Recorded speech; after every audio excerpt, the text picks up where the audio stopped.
Okay, a word about fire safety. We have no alarms scheduled for practice purposes, so you all know the way out of the building. Apologies for absence. We have apologies from David and Mike, which I trust everyone will be happy to accept.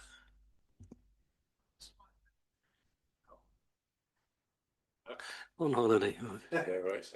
Right. Does everyone have any interests in the matters under discussion to declare? No, we're not interested in it at all. Right. Public participation. Have we received anything from members of the public in relation to this meeting? No. Good. We'll move on. And the chair's updates. Right. In the sequence down there, January 26 accounts showed a rather remarkable surplus of 220,000, which is not due to skillful financial management. It's just due to the fact that we haven't done the work and therefore we haven't spent the money. I did say in the last council meeting that I thought that our forecast of 50,000 for the full year was still a sensible one. I no longer think that, as I circulated in an email, because the result for February is that the surplus has gone up to 270,000. Allowing for normal expenditure during March, it will probably come down to about 200,000 at year end. My concern is not that particularly problematical. It's nice to have extra money in the bank, but people have been hit by a very large precept increase and they may notice and raise awkward questions. So be warned. And can you please scrape together everything you can find to charge into this year's accounts rather than next year's?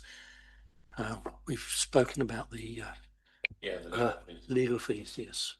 Sorry, mate, yes. And that 200,000, how much of it is committed, but it's just not being spent in this financial year? At the moment, I don't know. Right. I would guess that probably most of the devolution fees are committed, but not yet spent or not yet invoiced at least. So that could absorb anything up to £100,000. So that's one. So that the 200,000 is a bit unreal because it is unreal. That's why I expect the figure to drop from the end of February figure of 270 back to 200,000 ish. It could be as low as 150 by the time we get to March. But if there's any doubt about whether any costs can go into this year rather than next year. Sure, but what I'm saying is if the projections of what we're going to spend on devolution come through, that's effectively a reserve, isn't it, for that purpose? In effect, yes. If the money's not spent this year, we will go into next year with larger general reserves. So it's more about how we message that money is available for devolution. If the question is asked, yes. Well, it's better than the other way around. So. Well, absolutely. Yes, right. Moving on, unless anyone's got any particular issues on January accounts. David has given me a form of words regarding the marina railings.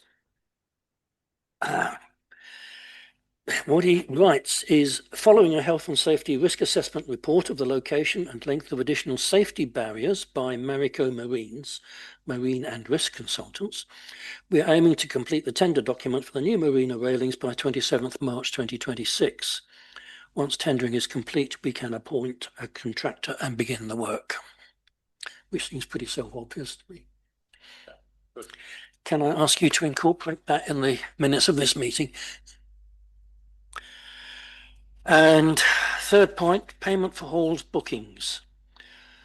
I was concerned when I looked at the January accounts that we appear to have no cash coming in respect of the halls, despite bookings being made in the normal course of business.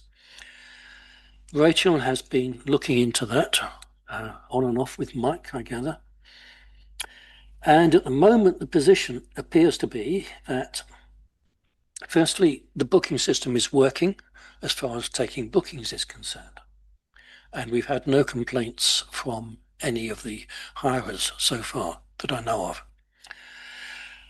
However, the booking system is not working in the sense of taking money.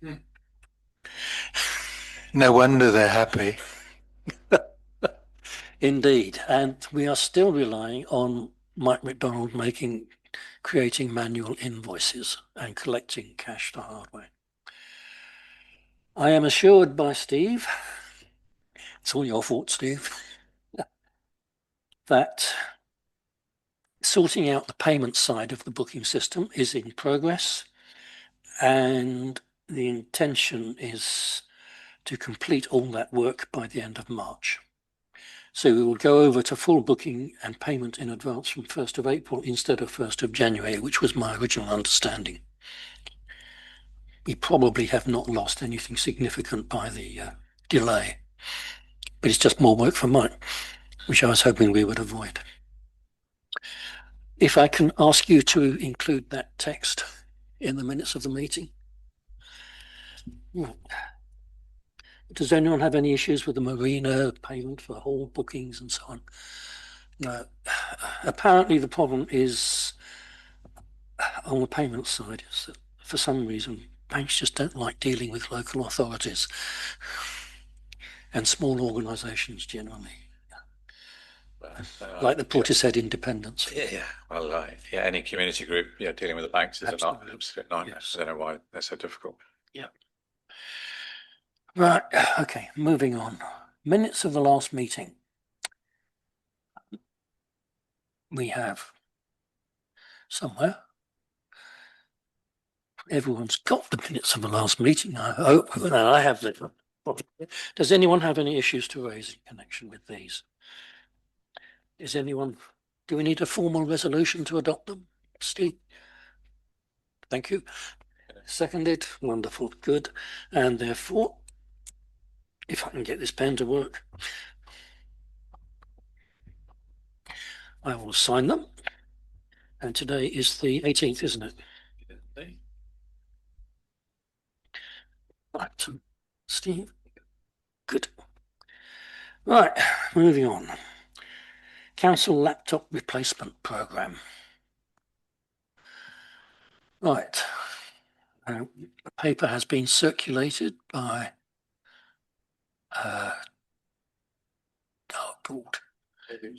Is it Toby? Yeah, right, in which it is proposed that we set aside £4,000 out of this year's budget to pay for laptops next year on a rolling programme. The principle I like. Yes, please, by all means.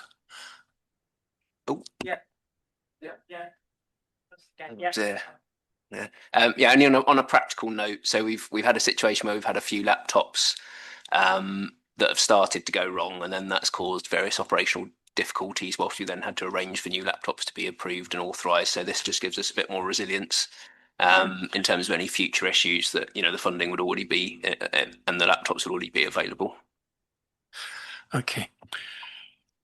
We can't create a provision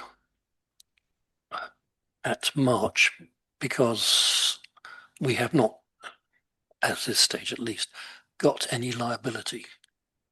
We haven't bought the laptops. Presumably the purchase won't happen until sometime next year.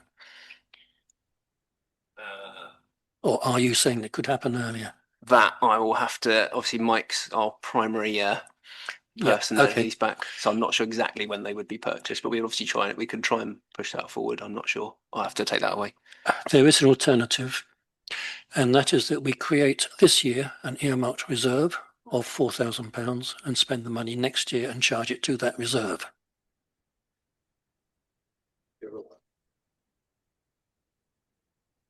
Does that work if we need laptops now?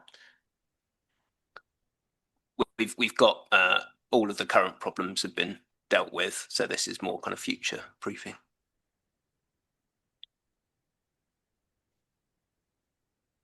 Is Rachel here? Oh, hello, Rachel. Do you have any issues with the idea of creating an earmarked reserve?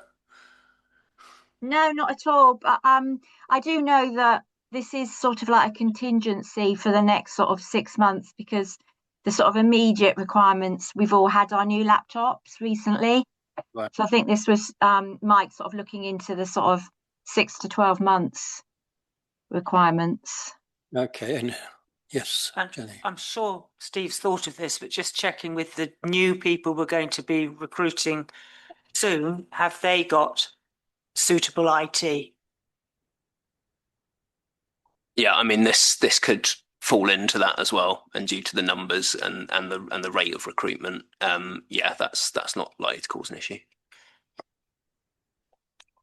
Mike. So I can clarify. So does that mean laptops will be replaced at regular intervals, whether or not they're working properly? I mean, in other words, we don't want to keep them too long so they break down. On the other hand, we don't want to let go of them when they're perfectly fine. It's that tension. So how do you manage that? I think, yeah. I mean, I don't know is the honest answer. I don't know if we've got a time limit where they would automatically come under review. Actually, yeah, go on. so with our company, we used to be every 18 months, and it was 2 years. We've refreshed them every 3 years. Okay, but our company is an IT consultancy, so we obviously like to have decent laptops. We're not going to turn up with some Steam-driven thing, right? But even with us, we've gone to 3 years now because basically the laptop and computer reliability has improved dramatically over the last 10 years or so. Okay. So, I mean, I would say we could probably stretch to 4 years and do a refresh every 4 years, but you still have a contingency fund because obviously, one or two of them might go. I should also say, I mean, our company people are traveling all the time, so they get a bit of a bashing, where obviously the ones in the office here don't really, do they? I mean, people take them home, but they don't travel on trains and planes, and all that kind of stuff. So I don't know, but probably something like we could agree at maybe a 4-year refresh, but always have a spare or two there in case we need to deal with it. I think the policy should be something like that, but. Yeah, I was going to say we're going to be doing a full sort of policy review, and this is this would be captured in that policy review. So that's useful. Because all I'm saying is I appreciate when they break down, it can be a total nightmare to an organisation. On the other hand, we want to squeeze value out of them, so there's a bit of a tension. Yeah. I think a sensible refresh policy and spare or two, depending on the side of the organisation.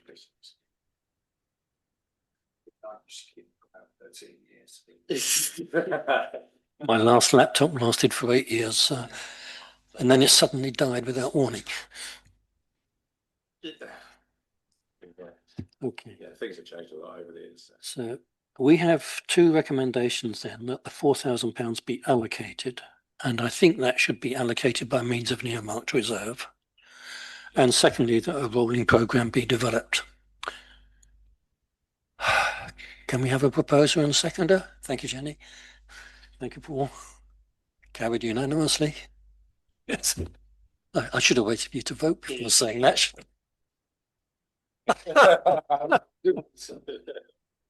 Okay, right. We've now got a long list, or several long lists of payments made in November, December and January of 2026, which look as though, to me, as though they're all relatively routine transactions. Does anyone have any queries on any of them?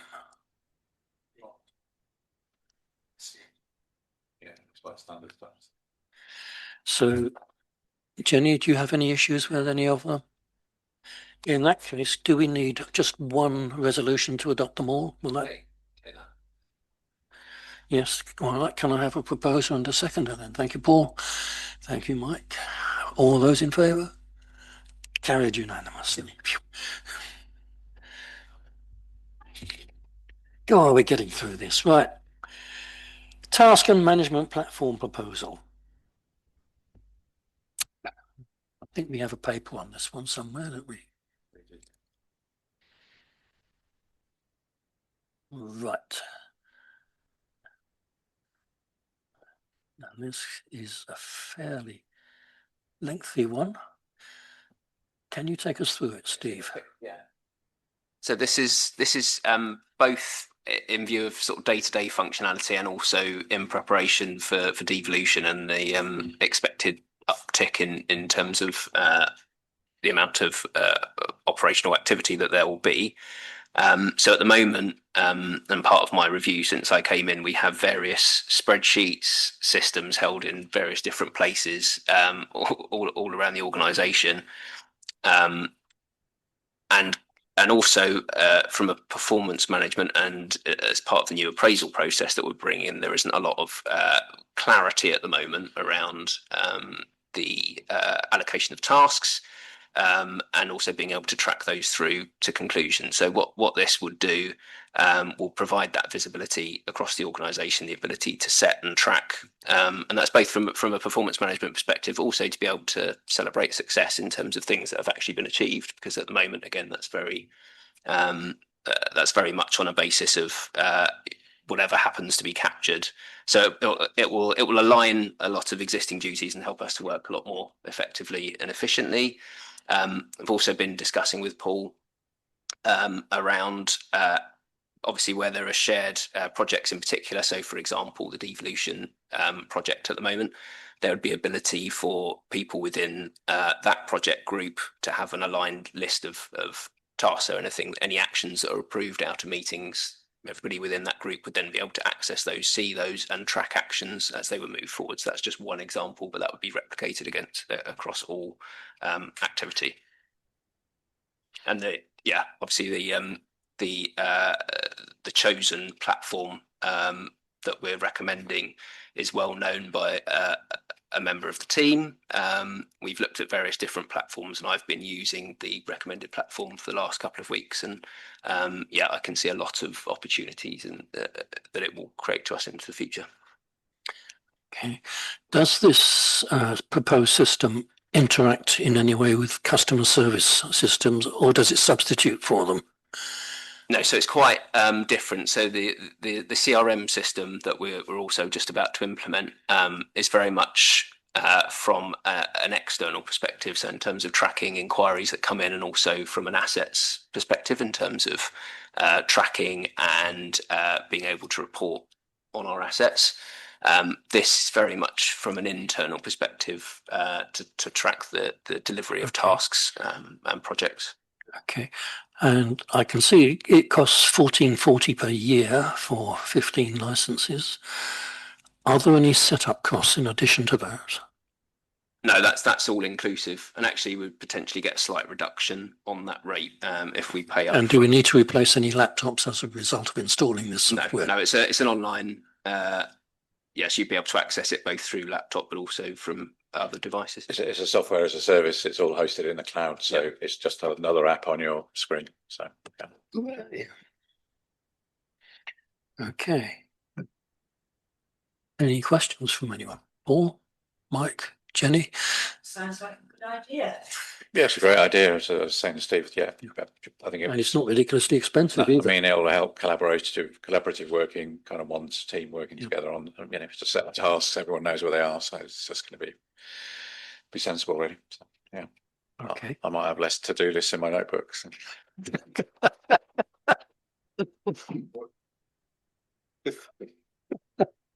Okay, well, can we have a proposer and seconder? Oh, okay. Paul, was it Mike first? Thank you. And all those in favour? Carried unanimously. Right. Date of next meeting, Wednesday the 17th of June 2026. Everybody happy with that? Insofar as we can foretell the future. Yeah. Yep. Okay. We now have the point at which we stop recording, is that correct? Yes, and we exclude the public and the press.